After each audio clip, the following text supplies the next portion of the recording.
Hey guys, it's Professor Raz here. I hope you found the checklist valuable and helpful. One of the things I wanted to do for you today is to go over some of the things that I addressed in the checklist.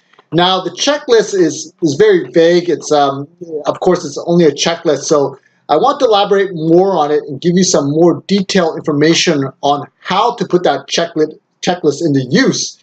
So I'm going to shoot a short video for you, and it's going to go over all the points that I mentioned in the checklist.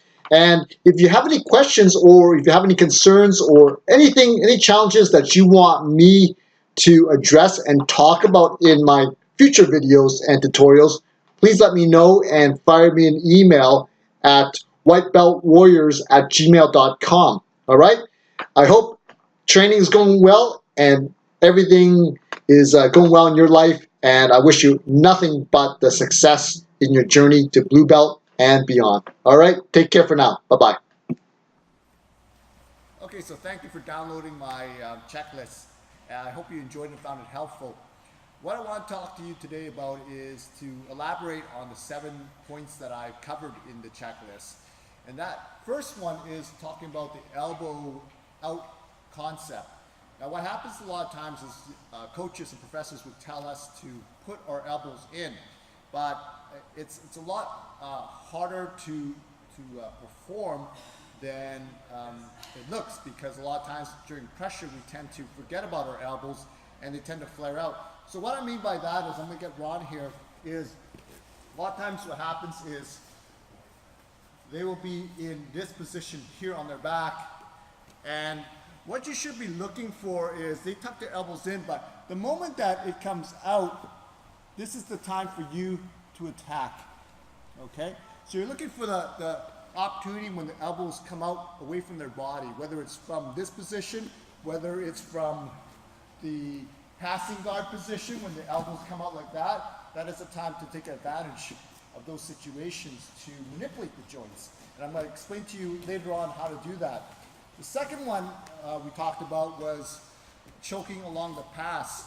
So oftentimes when people pass, especially after a while when really nothing's happening, it's kind of a stalemate, a lot of times they tend to get frustrated, and what happens is they tend to stick their chin out. So what you're looking for is when they're passing, and I like to do this a lot, is I have a hold on their collar, and I'll turn you this way so you can see. And instead of just loop choking them by going here and then coming up, because that telegraphs the movement, I just bold this from Braulio Stima, and I take my wrist and I rest it and I bring it in like this. And I just rest it along his throat there, so you can see. So once he starts passing, he starts moving slowly, please. Okay. So when he moves slowly, you see his chin drop right into my wrist there. I can just reach now and do the choke instead of just trying to force a choke. They actually walk right into the choke by going into it. So that's what I mean by choking along the pass. So you want to look for those opportunities when they start to pass, because it opens up their neck. The next one is the knee shield. Knee shield is very important and a very good technique, especially if you're smaller and you're lightweight, to keep bigger people off of you. We tend to, when we're in the guard or any kind of guard play, we tend to always want to just control the sleeves. And really you're not manipulating the person here, because they can move their arms all over the place, and now my arms are fighting against his whole body. So what you want to do is put your hand in the lapel, or turn around here, and put the shield just right up against their chest or the shoulder.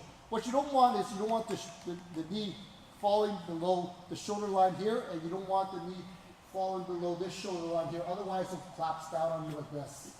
Okay? So the good thing about the shield is when you have your feet on the chest, they can make you smaller because the joints move and put pressure on you. But the knee shield, the bone can't go any further. So by putting it in here, I've got this nice, extra strong, really good stopper. Okay? So make sure you use the knee shield effectively.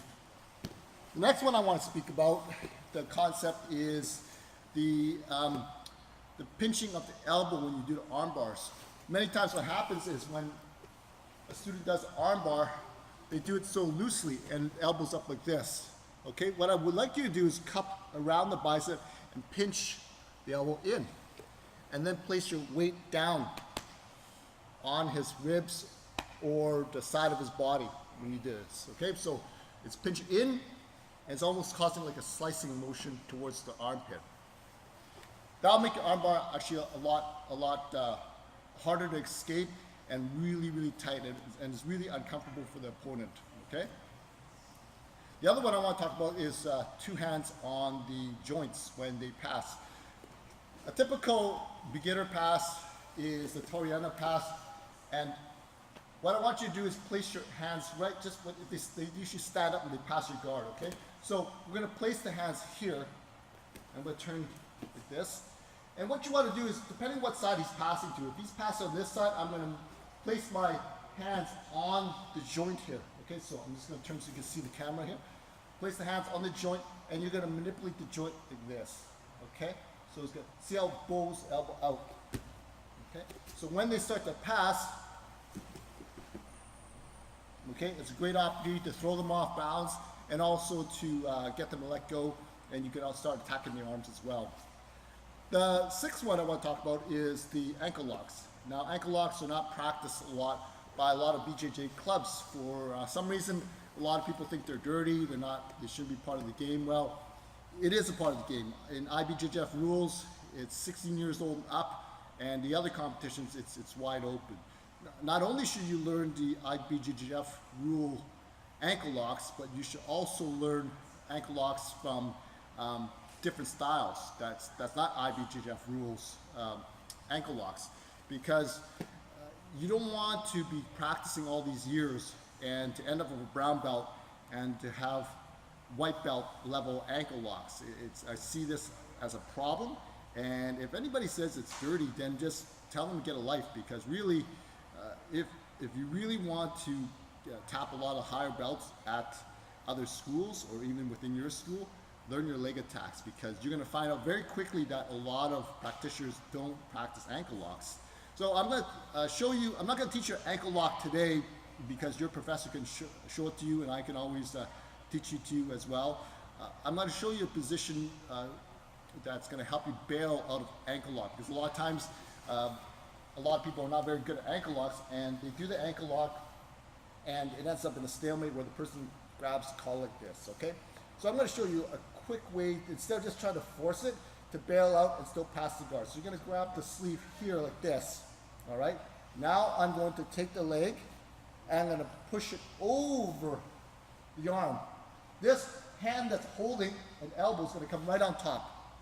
All right, now I'm going to grab the collar or the back of the jacket here, and I'm just going to tuck my leg in, and I'm going to swivel them and pass. Okay, so that's a pretty easy one that you can use. Also, the last one I want to talk about is relaxation. Okay, so relaxing when you roll. A lot of the professors will tell you to relax, but why do you relax? Okay, the reason why you want to relax is you don't want to burn energy, but at the same time you don't want to telegraph your movements.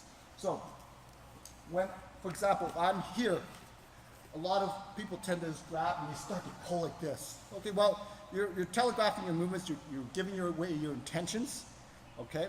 But if you relax, your opponent doesn't know which way you're going. Also, what you're doing when you do this is you're being mindful of the present. So you're staying focused on what's happening. You're also getting a read on your opponent. So it's all about information gathering when you do Brazilian Jiu-Jitsu. So it's more or less like what are his intentions, is he going to do, and how I'm going to respond to his reactions. Because a lot of times what happens is when you get into BJJ, some of these people just jump right into it and they're spazzing out and you stiffen up and then they get swept. Okay? I'm all about information gathering. I want to find out what kind of person and I'm going against. What kind of person am I fighting? What are their tendencies? Are they aggressive? Okay, if they're aggressive, then I'll wait for them to pass and open up the chin, go for that choke like I was telling you about. Maybe they might sit back. Maybe they're more cautious. Well, then I'm going to take them backwards. I'm going to get up on my feet and throw them back on the floor. So it's a very good way to read your opponent, and the more you practice relaxation and understanding and feeling where your partner is going to go, then your BJJ is going to get that much better. So I hope that helps you out, and I'll see you next time. Take care.